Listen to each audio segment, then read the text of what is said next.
쟤야? 한 번 본 얼굴은 무조건 기억하고 그린다는 그 꼬마가? 맞아, 한 번 스쳐 지나가기만 해도 얼굴을 똑같이 그려나간다니까. 어제 본 사람은 물론이고 1년 전에 본 사람도 그대로 그려나간대.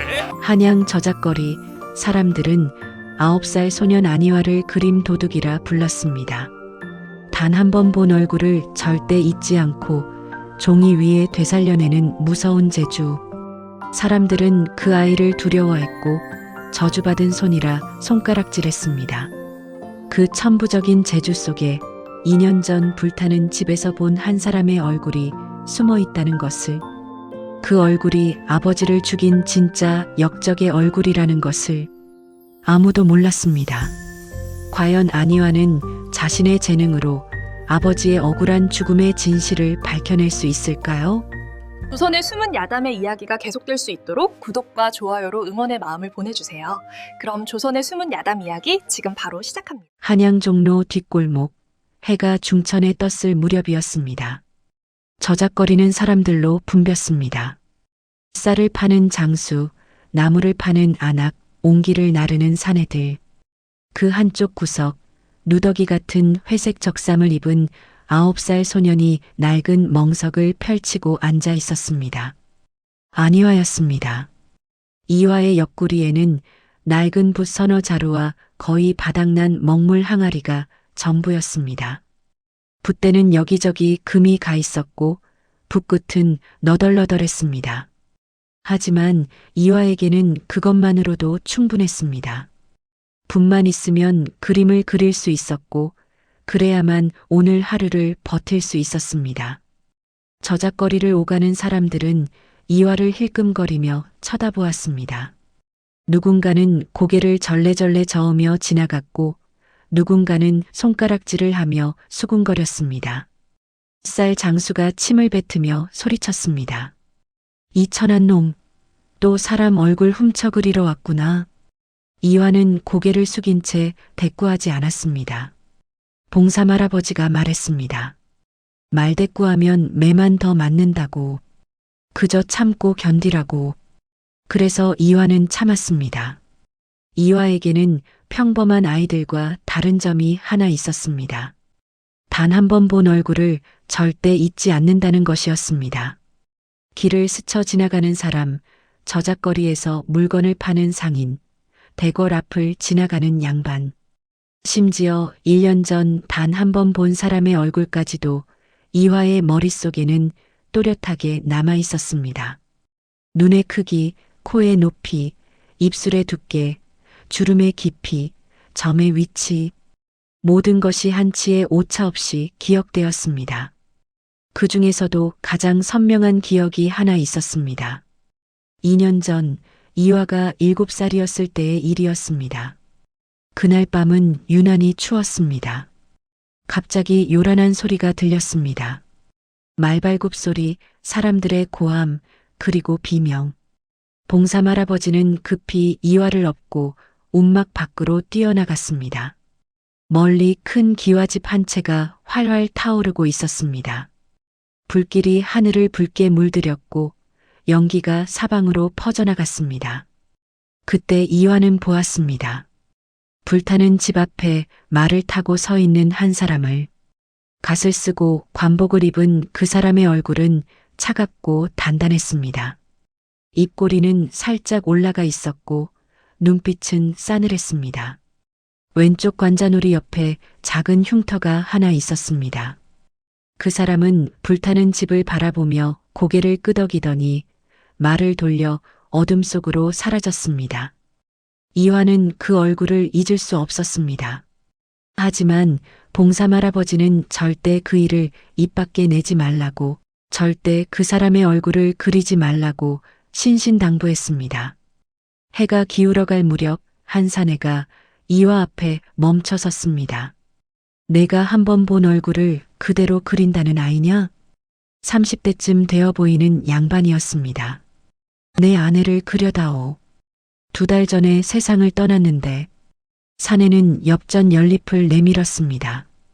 이화는 붓을 들었습니다. 사내가 말한 대로 2달 전 저작거리를 지나가며 환하게 웃던 여인의 얼굴이 떠올랐습니다. 이화의 붓끝이 움직였고 종이 위에 여인의 얼굴이 되살아났습니다. 사내는 그림을 보고 눈시울을 붉혔습니다. 그런데 이화가 미처 알지 못하는 사이 저작거리 저편에서 누군가 이화를 지켜보고 있었습니다. 그 사람의 손에는 한 장의 방이 쥐어져 있었습니다. 한 번 본 얼굴을 그대로 그린다는 아이를 찾는다. 이화야, 오늘은 일찍 들어가자. 해가 완전히 지기도 전에 봉삼 할아버지가 서둘러 이화를 재촉했습니다. 평소 같으면 어둑어둑해질 때까지 저작거리에 앉아있곤 했는데 오늘은 달랐습니다. 할아버지의 목소리에는 미묘한 긴장감이 배어 있었습니다. 봉삼은 이화의 손을 잡아 끌었습니다. 그 손이 떨리고 있다는 것을 이화는 느낄 수 있었습니다. 두 사람은 저작거리를 벗어나 좁은 골목길로 접어들었습니다. 한양 외곽의 허름한 움막까지는 반 십경쯤 걸어가야 했습니다. 해는 점점 기울어 골목길의 그림자가 길게 드리워졌습니다. 바람이 불어와 이화의 해진 적삼자락을 스쳤습니다. 어디선가 개 짖는 소리가 들렸고 멀리 대장간에서 쇠를 두드리는 소리가 희미하게 울려왔습니다. 이화는 할아버지의 뒷모습을 바라보았습니다. 구부정한 등, 절뚝이는 다리. 그 모든 것이 오늘따라 유난히 늙어 보였습니다.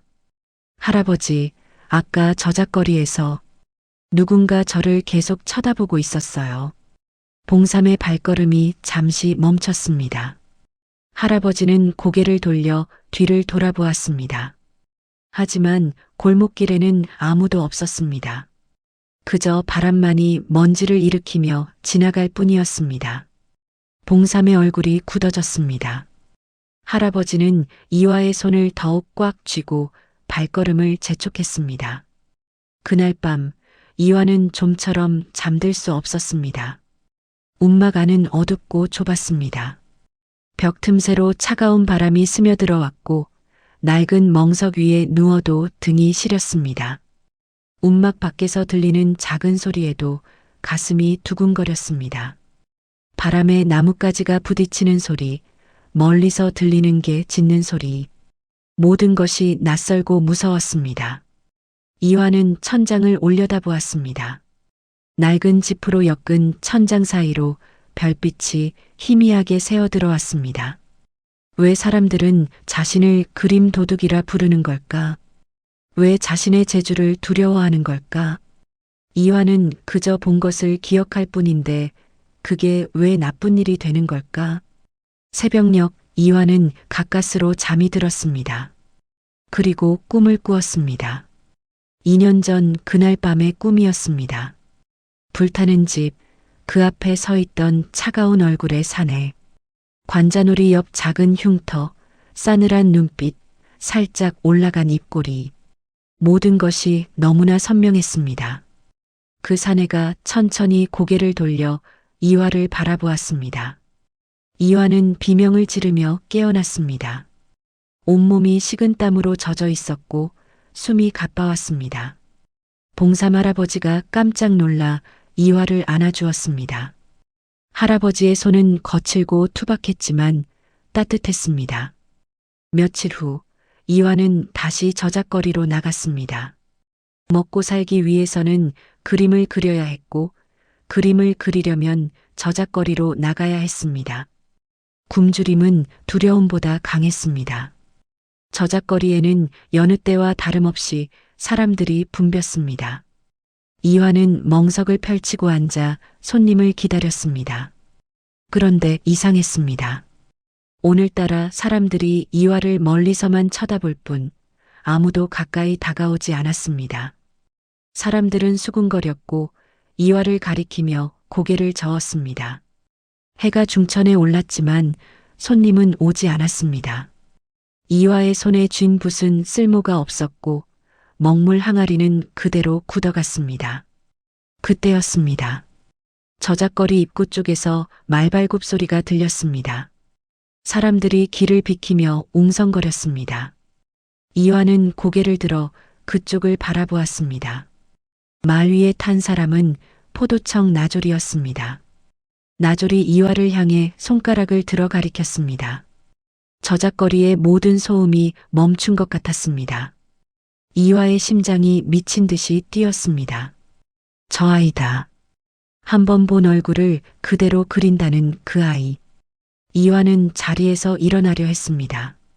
하지만 다리가 떨려 제대로 설 수조차 없었습니다. 나졸이 말에서 내려 이화에게 다가왔습니다. 그의 얼굴에는 묘한 미소가 번져 있었습니다. 나졸은 품속에서 한 장의 종이를 꺼내 이화 앞에 펼쳐 보였습니다. 종이에는 한 남자의 얼굴이 그려져 있었습니다.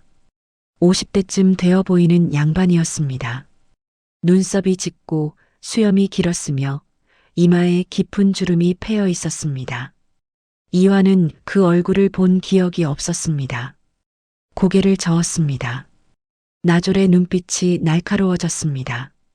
그때 저작거리 저편에서 다급한 발걸음 소리가 들렸습니다. 봉삼 할아버지였습니다. 할아버지는 헐레벌떡 달려와 이화 앞을 가로막고 섰습니다. 나졸은 혀를 차며 손짓했습니다. 뒤에 서 있던 포졸 2명이 다가와 이화와 봉삼의 팔을 붙잡았습니다. 저작거리 사람들은 숨을 죽이며 그 광경을 지켜보았습니다. 아무도 나서지 않았습니다. 아무도 말리지 않았습니다. 이화와 봉삼은 포졸들에게 이끌려 저작거리를 벗어났습니다. 포도청까지는 멀지 않았습니다. 좁은 골목길을 지나 큰 길로 나왔습니다. 포도청 건물은 위압적이었습니다. 높은 담장, 굳게 닫힌 대문, 그 앞을 지키는 포졸들, 모든 것이 이화를 짓눌렀습니다. 이화는 할아버지의 손을 꽉 붙잡았습니다. 할아버지의 손은 차갑게 식어 있었습니다. 안으로 들어가자 어두컴컴한 방이 나왔습니다. 방 안에는 책상 하나와 의자 하나가 전부였습니다. 나졸은 이화와 봉삼을 그 방에 밀어넣고 문을 닫았습니다. 문이 닫히자 방 안은 더욱 어두워졌습니다.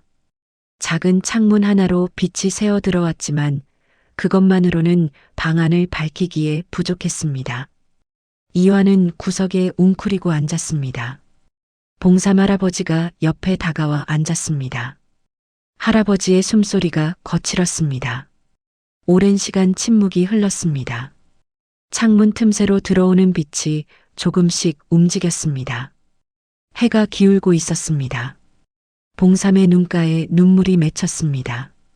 이화는 처음으로 할아버지가 우는 것을 보았습니다. 할아버지는 언제나 강했고 언제나 이화를 지켜주었습니다. 하지만 지금 할아버지는 그저 늙고 힘없는 노인일 뿐이었습니다. 구부정한 등이 더욱 굽어 보였고 주름진 손이 떨리고 있었습니다. 이화야. 할아버지의 목소리가 떨렸습니다. 봉삼은 깊은 한숨을 내쉬었습니다. 그리고 천천히 입을 열었습니다. 이화가 태어난 곳은 한양의 큰 기와집이었다고 했습니다. 도화서에서 일하는 궁중 화원의 집이었다고 했습니다. 이화의 아버지는 안정필이라는 이름을 가진 사람이었고 조선 팔도에서 손꼽히는 화가였다고 했습니다. 임금님께서도 그의 그림을 아끼셨고 조정의 대신들도 그의 재주를 인정했다고 했습니다. 하지만 2년 전 모든 것이 무너졌습니다. 영모라는 무서운 죄목이 안씨 가문에 씌워졌습니다. 누군가 안정필이 역적과 내통했다는 고변을 했고 그의 집에서 영모를 증명하는 그림이 발견되었다고 했습니다. 그 그림에는 대역죄인들의 얼굴이 그려져 있었고 그것이 증거가 되어 안씨 가문은 하루아침에 멸문지화를 당했습니다. 봉삼은 그때 안정필의 종이었습니다. 주인이 억울하게 죽어가는 것을 보며 아무것도 할 수 없었습니다. 다만 주인의 마지막 부탁 하나만은 지키려 했습니다. 어린 이화만은 살려달라는 것이었습니다. 봉삼은 불타는 집에서 이화를 업고 도망쳤습니다. 이화는 할아버지의 말을 들으며 모든 것이 낯설고 믿기지 않았습니다. 그때 방문이 열렸습니다. 한 사람이 들어왔습니다. 포도청 도사였습니다. 그의 손에는 이화가 며칠 전 그린 그림 한 장이 들려 있었습니다. 도사는 이화를 내려다보았습니다. 그의 눈빛은 차갑고 날카로웠습니다. 이화는 땅에 떨어진 그림을 바라보았습니다. 며칠 전 저작거리에서 그려준 그림이었습니다. 2달 전에 세상을 떠난 아내를 그려달라던 사내의 부탁으로 그린 것이었습니다. 이 그림을 그린 것이 내냐? 이화는 고개를 끄덕였습니다. 도사는 그림을 집어들어 자세히 들여다보았습니다. 그리고 허를 찼습니다. 놀랍구나.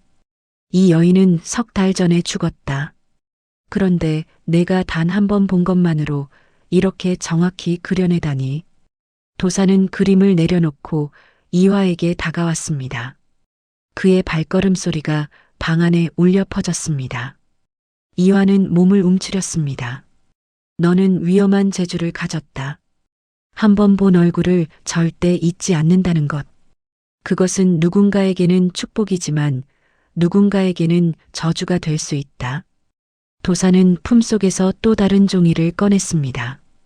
그 종이에는 한 남자의 얼굴이 그려져 있었습니다. 40대쯤 되어 보이는 사내였습니다.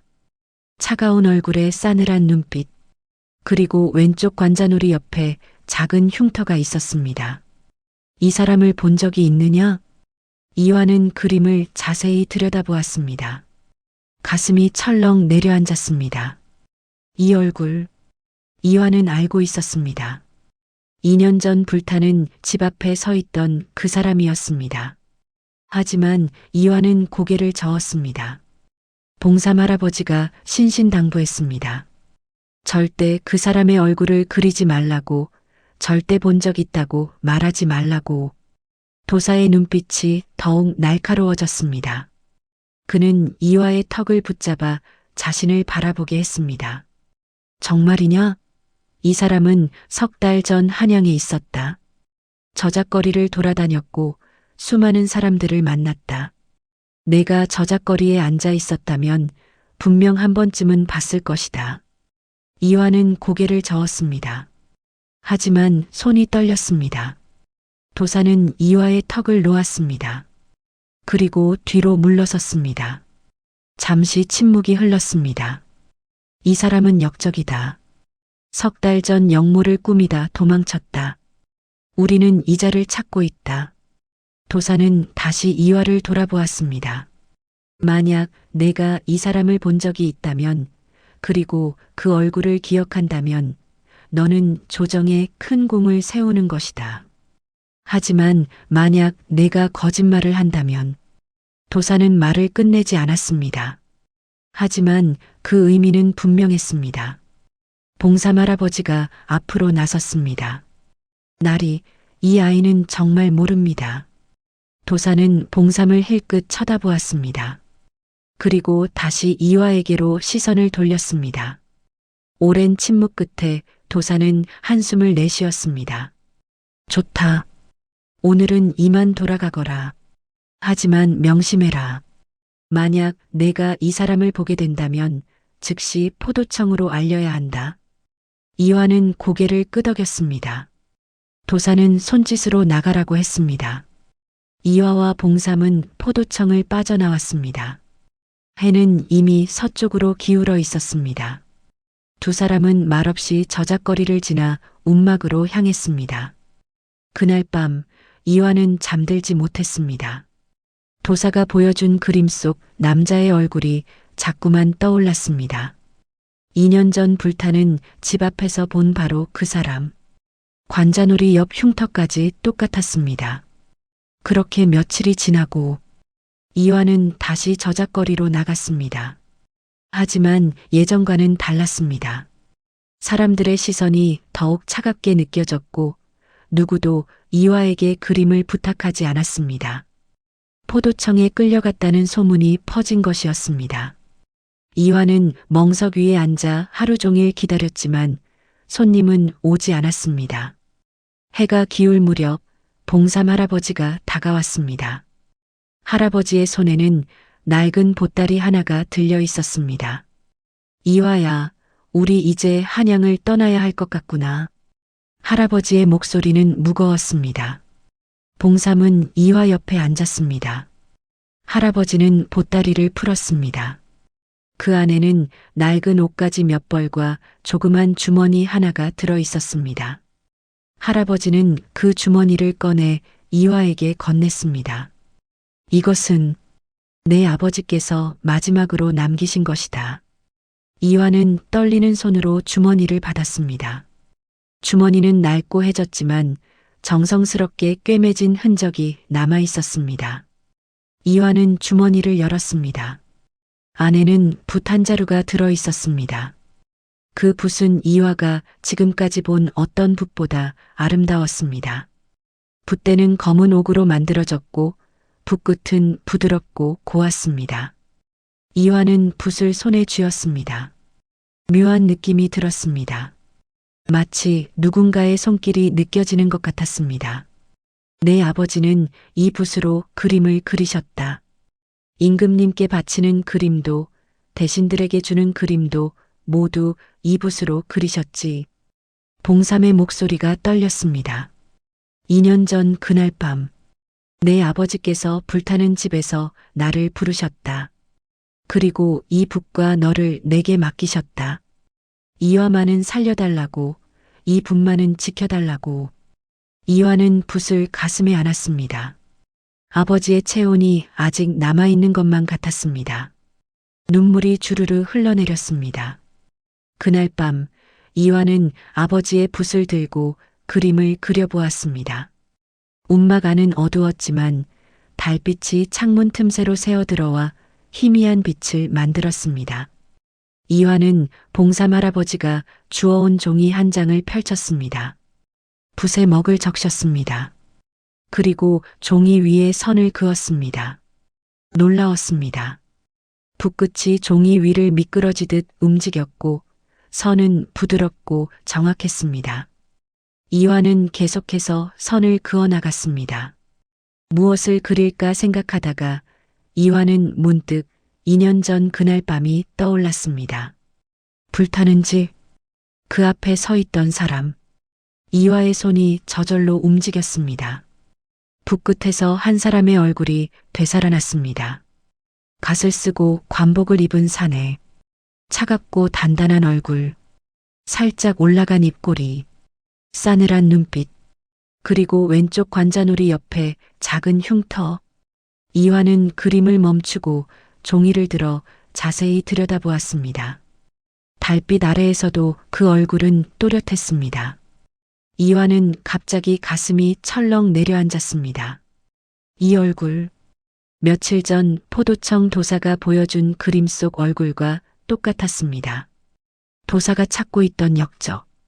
그 사람이 바로 2년 전 이화가 본 그 사람이었습니다. 이화는 그림을 떨어뜨렸습니다. 종이가 바닥에 떨어져 나뒹굴었습니다. 그때 문 밖에서 발걸음 소리가 들렸습니다. 누군가 움막 밖을 지나가고 있었습니다. 달빛에 비친 그림자가 창문 틈새로 보였습니다. 이화는 숨을 죽였습니다. 발걸음 소리가 멈췄습니다. 움막 밖에 누군가 서 있었습니다. 이화는 숨소리조차 내지 않으려 애썼습니다. 봉삼 할아버지는 이미 잠들어 있었습니다. 할아버지의 고른 숨소리만이 움막 안에 작게 울렸습니다. 이화는 조심스럽게 바닥에 떨어진 그림을 집어들었습니다. 그림 속 남자의 얼굴이 달빛에 비쳐 더욱 선명하게 보였습니다.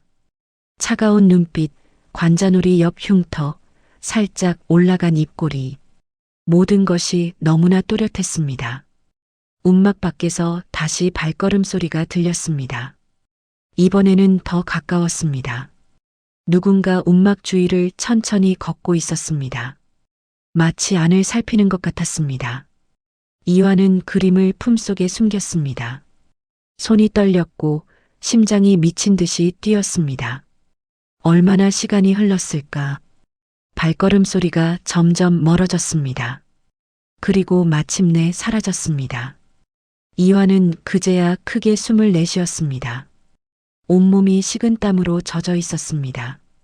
이화는 창문 틈새로 밖을 내다보았습니다. 달빛 아래 움막 주변은 고요했습니다.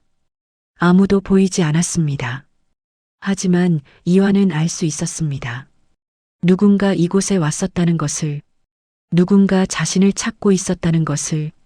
다음 날 아침 봉삼 할아버지가 일어났습니다. 이화는 밤새 한숨도 자지 못했습니다. 할아버지는 이화의 창백한 얼굴을 보고 걱정스러운 눈빛을 보냈습니다. 봉삼은 보따리를 꾸렸습니다. 한양을 떠날 준비였습니다. 이화는 할아버지를 도와 짐을 챙겼습니다.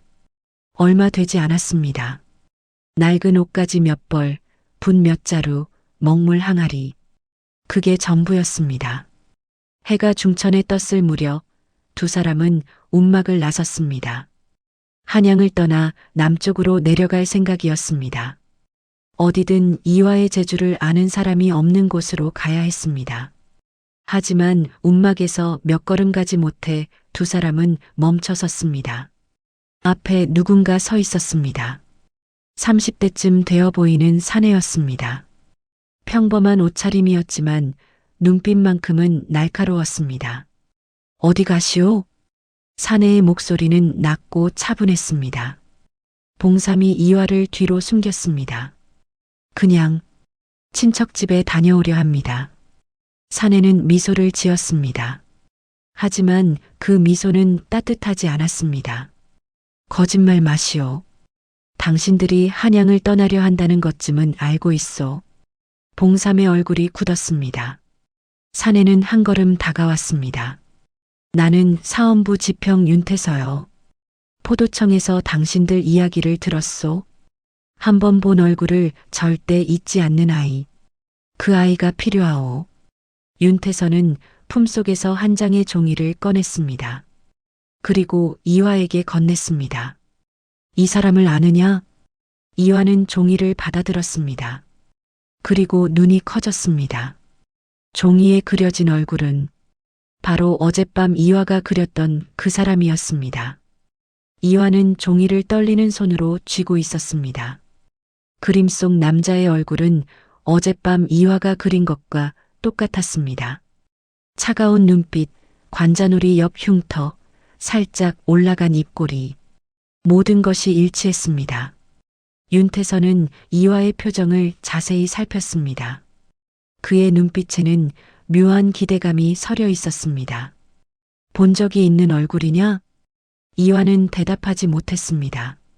입술이 바짝 말랐고 목소리가 나오지 않았습니다. 봉삼 할아버지가 재빨리 앞으로 나섰습니다. 나리, 이 아이는 아무것도 모릅니다. 그저. 윤태서는 손을 들어 봉삼의 말을 막았습니다. 그리고 이화에게 다가와 무릎을 굽혔습니다. 눈높이를 맞춘 것이었습니다. 이화는 윤태서의 눈을 똑바로 바라보았습니다. 그 눈에는 저기가 없었습니다. 오히려 간절함이 담겨 있었습니다. 두려워하지 마라. 나는 너를 해치러 온 것이 아니다. 윤태서의 목소리는 부드러웠습니다. 이 사람은 김한철이라는 자다. 지금은 병조판서 자리에 있지. 하지만 이 자가 2년 전 영모 사건의 진짜 주범이라는 것을 나는 알고 있다. 이화의 눈이 커졌습니다. 병조판서, 조선의 군사를 총괄하는 높은 벼슬아치였습니다. 그런 사람이 영모의 주범이라니. 윤태서는 계속 말했습니다. 2년 전 안정필이라는 화원이 영모 누명을 쓰고 죽었다. 하지만 그것은 모함이었다. 진짜 영모를 꾸민 자는 김한철이었고 안정필은 그 사실을 알게 되었다. 그래서 죽임을 당한 것이다. 봉삼이 헛기침을 했습니다. 할아버지의 얼굴은 창백해져 있었습니다. 윤태서는 봉삼을 돌아보았습니다. 당신도 알고 있었겠지. 안정필의 종이었으니. 봉삼은 고개를 떨구었습니다. 오랜 침묵이 흘렀습니다. 바람이 불어와 나뭇잎을 흔들었습니다. 멀리서 까마귀 우는 소리가 들렸습니다. 윤태선은 다시 이화를 바라보았습니다. 나는 2년 동안 증거를 찾았다. 하지만 김한철은 교활하다. 모든 증거를 없앴고 증인들을 입막음했다. 이제 남은 것은 단 하나다. 윤태선은 이화의 어깨에 손을 올렸습니다. 내가 그날 밤 본 것, 내 기억 속에 남은 그 얼굴, 그것이 유일한 증거다. 이화는 품속에 숨긴 그림을 떠올렸습니다. 어젯밤 자신이 그린 김한철의 얼굴, 그것을 윤태서에게 보여줘야 할까? 하지만 그러면 자신도 위험해지는 것이 아닐까? 윤태서는 이화의 고민을 읽은 듯 말했습니다. 두렵겠지. 나도 안다. 김한철은 무서운 자다. 하지만 이대로 도망쳐서는 평생 숨어 살아야 한다. 김한철은 내 존재를 알고 있다. 포도청에서 내 이야기를 들었을 것이다. 이화는 가슴이 철렁 내려앉았습니다. 그렇다면 어젯밤 움막 밖에 왔던 사람은 김한철이 보낸 자였을까? 봉삼이 이화를 끌어안았습니다. 할아버지의 품은 따뜻했지만 떨리고 있었습니다. 나리, 이 아이는 아직 어립니다. 이런 무서운 일에 끌어들일 수는 없습니다. 윤태선은 한숨을 내쉬었습니다. 나도 안다. 하지만 이미 이 아이는 이 일에 휘말렸다. 도망쳐도 소용없다. 김한철은 끝까지 쫓을 것이다. 윤태선은 일어섰습니다. 그리고 품속에서 작은 주머니를 꺼내 봉삼에게 건넸습니다. 이것은 은자 10냥이요. 당분간 숨어 지낼 곳을 마련하시오. 그리고 생각해 보시오. 이 아이의 아버지는 억울하게 죽었소. 그 억울함을 풀 수 있는 사람은 이 아이뿐이요. 윤태선은 돌아서서 걸어갔습니다. 몇 걸음 가다가 멈춰서서 뒤를 돌아보았습니다. 사흘 뒤 남산 기슭 폐사에서 기다리겠소. 만약 오지 않는다면 나도 더 이상은 어찌할 수 없소. 윤태서가 사라진 뒤 이화는 품속에서 그림을 꺼냈습니다. 그리고 봉삼 할아버지에게 보여주었습니다. 할아버지의 손이 떨렸습니다. 봉삼은 이화가 그린 그림을 오랫동안 바라보았습니다. 할아버지의 눈가에 눈물이 맺혔습니다. 그 눈물이 주름진 뺨을 타고 흘러내렸습니다. 이화는 처음으로 할아버지가 소리내어 우는 것을 보았습니다. 이화야, 내가 이걸 기억하고 있었구나. 할아버지의 목소리는 떨렸습니다. 봉삼은 그림을 가슴에 안았습니다. 마치 소중한 것을 안는 것처럼 조심스럽게. 할아버지, 이 사람이 정말 아버지를 죽인 건가요? 이화의 목소리도 떨렸습니다. 봉삼은 고개를 끄덕였습니다. 두 사람은 움막으로 돌아왔습니다. 봉삼은 윤태서가 준 은자 주머니를 내려놓고 이화를 앉혔습니다. 그리고 천천히 입을 열었습니다. 2년 전 안정필은 우연히 비밀을 알게 되었다고 했습니다. 궁궐에 그림을 바치러 갔다가 돌아오는 길에 한 정각 뒤를 지나게 되었다고 했습니다. 그때 안정필은 두 사람이 나누는 대화를 엿듣게 되었습니다. 김한철과 또 다른 대신이 역모를 계획하고 있었던 것입니다. 안정필은 그 자리에서 두 사람의 얼굴을 보았습니다. 그리고 집으로 돌아와 그 얼굴들을 그림으로 남겼습니다. 증거로 삼기 위해서였습니다. 하지만 김한철은 그것을 눈치챘습니다. 그리고 먼저 손을 썼습니다. 김한철은 안정필을 역모의 주범으로 몰았습니다. 안정필이 그린 그림을 역모의 증거로 둔갑시켰습니다. 그림 속 얼굴들은 역적들의 얼굴이 아니라 충신들의 얼굴이라고 거짓 증언을 했습니다. 안정필이 충신들을 해치려 했다는 것이었습니다. 조정은 김한철의 말을 믿었습니다. 그의 집은 불태워지고 안정필은 역적으로 몰려 잡혀가며 안씨 가문은 하루아침에 멸문당했습니다. 봉삼은 그날 밤 주인의 마지막 부탁을 받고 어린 이화를 업고 도망쳤습니다. 그날 밤 내가 본 사람이 바로 김한철이었다. 그자는 불타는 집을 보며 웃고 있었지. 모든 증거가 사라진다고 생각하면서 봉삼은 이화의 손을 꽉 쥐었습니다. 하지만 그자는 몰랐다. 내가 그 얼굴을 보았다는 것을, 그리고 내가 한 번 본 얼굴은 절대 잊지 않는다는 것을. 이화는 그림을 다시 들여다보았습니다. 김한철의 얼굴, 아버지를 죽인 그 사람의 얼굴. 이화의 가슴 속에서 무언가 뜨거운 것이 끓어올랐습니다. 분노였습니다. 억울함이었습니다. 할아버지, 윤태서 나리를 만나고 싶어요. 봉삼은 놀란 눈으로 이화를 바라보았습니다. 이화야, 그건 너무 위험하다. 이화는 고개를 저었습니다. 아버지는 억울하게 돌아가셨어요. 저는 아버지를 기억하지도 못해요. 하지만 이 붓을 쥐고 있으면 아버지가 옆에 계신 것 같아요. 이화는 품속에서 아버지의 붓을 꺼냈습니다. 검은 옥으로 만든 붓대가 달빛에 반짝였습니다. 이 붓으로 그림을 그리면 아버지의 억울함을 풀 수 있을 것 같아요. 봉삼은 오랫동안 이화를 바라보았습니다. 그리고 천천히 고개를 끄덕였습니다. 사흘이 지났습니다. 이화와 봉삼은 남산 기슭으로 향했습니다. 폐사는 오래전에 버려진 절이었습니다. 무너진 담장, 허물어진 정각, 잡초가 무성한 마당. 모든 것이 황폐했습니다. 윤태서는 정각 안에서 기다리고 있었습니다. 그의 옆에는 또 한 사람이 서 있었습니다. 50대쯤 되어 보이는 선비였습니다. 왔구나. 윤태서는 이화를 보며 미소 지었습니다. 그리고 옆 사람을 가리켰습니다. 이분은 홍문관 교리 박지원이시다. 2년 전 안정필의 억울함을 밝히려 애쓰신 분이시지. 박지원은 이화를 내려다보았습니다. 그의 눈빛은 슬프고 따뜻했습니다. 내가 안정필의 아들이구나. 내 아버지는 훌륭한 분이셨다. 박지원은 품속에서 두루마리 하나를 꺼냈습니다. 이것은 내 아버지가 마지막으로 그린 그림이다. 내 아버지께서 영모 고발 전날 밤 나를 찾아와 이 그림을 맡기셨다.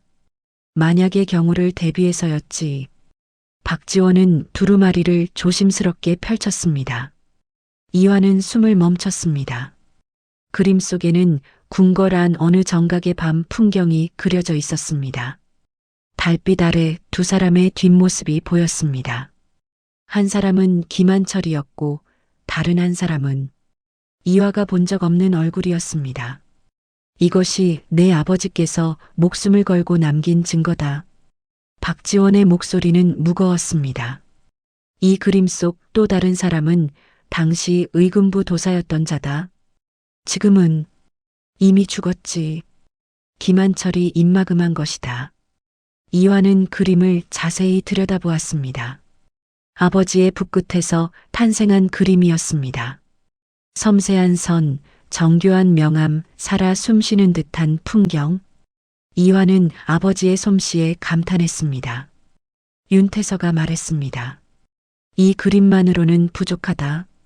김한철은 이것이 조작된 그림이라고 우길 것이다. 우리에게 필요한 것은 살아있는 증인이다. 윤태서는 이화를 바라보았습니다. 내가 그날 밤 김한철을 보았다는 것, 그리고 내가 그린 그림이 아버지의 그림과 일치한다는 것, 그것이 증거가 된다. 이화는 품속에서 자신이 그린 그림을 꺼냈습니다.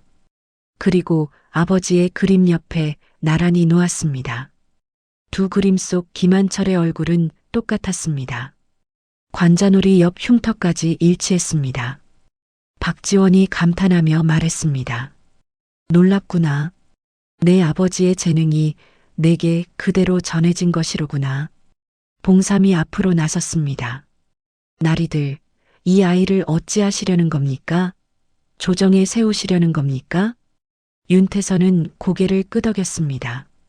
그래야 한다. 임금님 앞에서 증언을 해야 한다. 봉삼의 얼굴이 창백해졌습니다. 그럼 이 아이는 김한철의 칼날 앞에 서게 되는 것 아닙니까? 윤태서는 대답하지 못했습니다. 오랜 침묵이 흘렀습니다. 폐사 안은 고요했습니다. 바람이 불어와 무너진 기와장을 흔들었습니다. 이화가 조용히 말했습니다. 저 하겠습니다. 봉삼이 놀라 이화를 붙잡았습니다. 이화야, 안 된다. 이화는 할아버지를 똑바로 바라보았습니다. 할아버지, 저는 아버지를 기억하지 못해요. 하지만 아버지의 억울한 만큼은 기억하고 싶어요.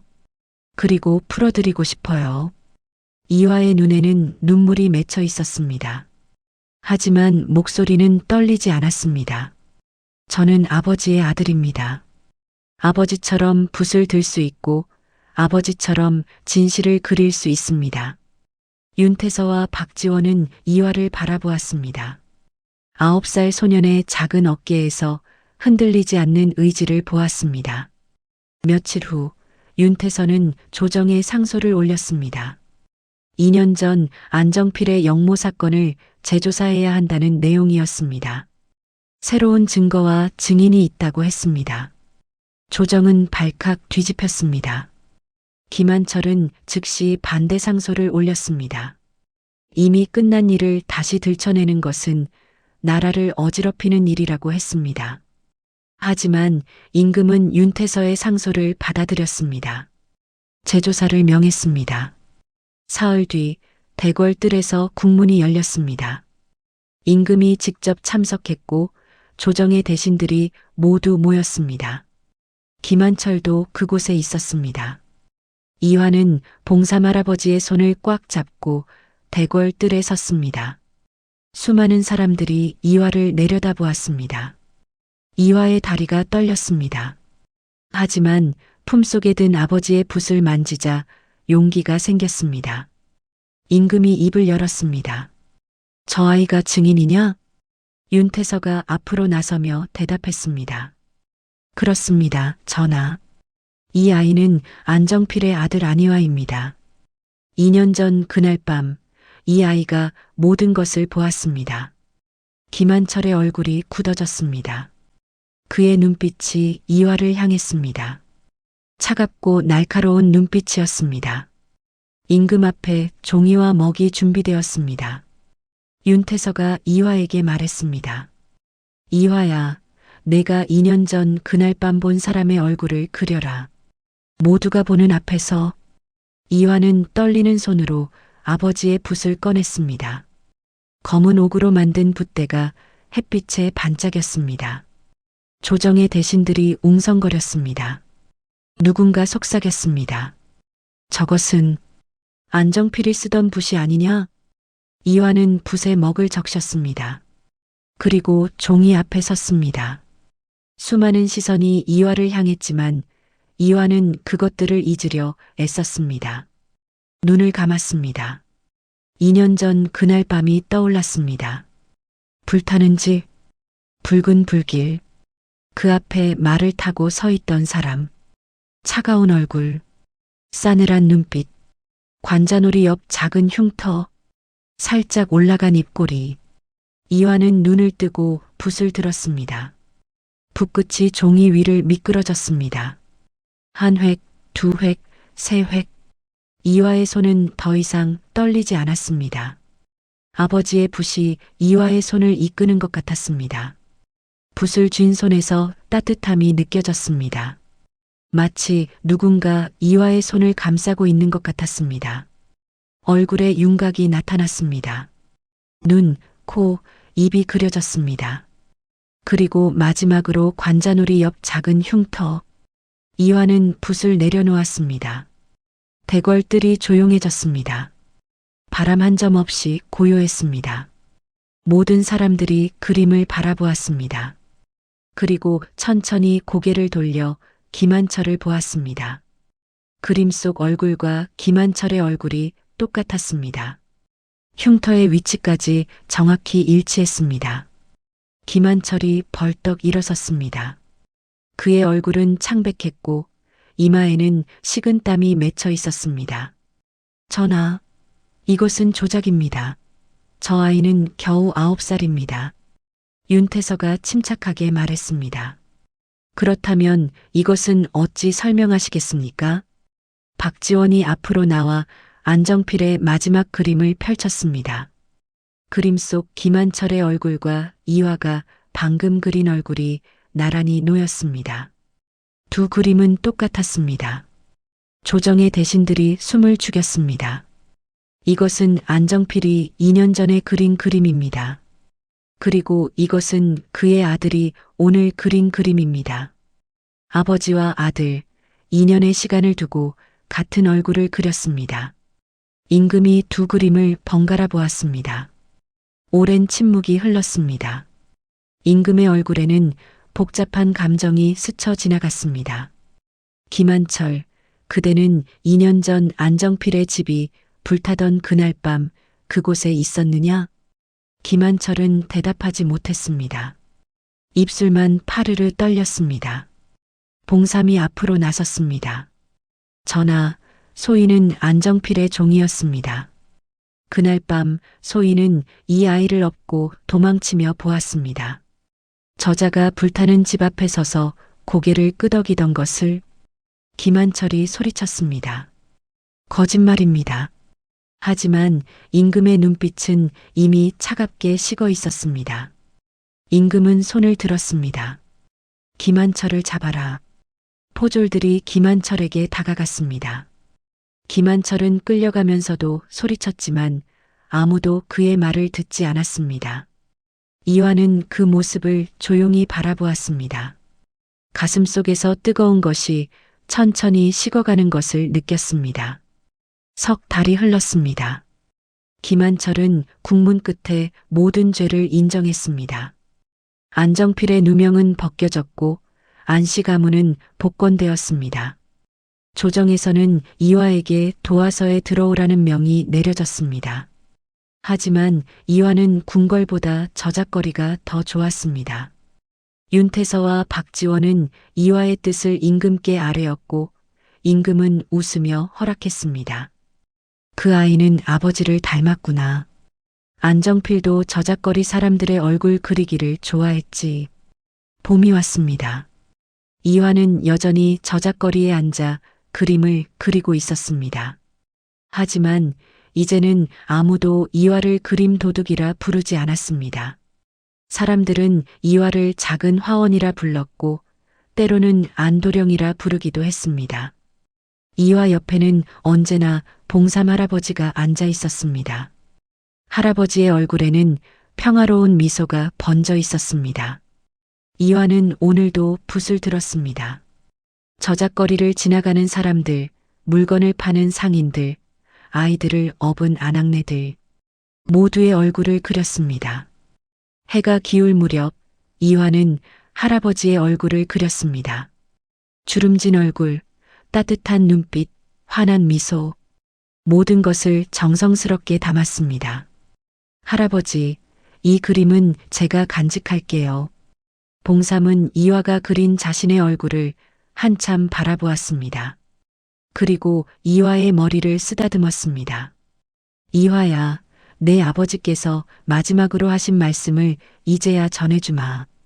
이화는 할아버지를 바라보았습니다. 봉삼의 눈가에 눈물이 맺혔습니다. 내 아버지께서 불타는 집에서 나를 부르셨을 때 이렇게 말씀하셨다.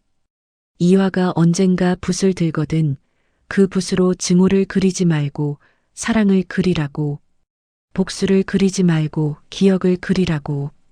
이화의 눈에서 눈물이 흘러내렸습니다. 하지만 그 눈물은 슬프지 않았습니다.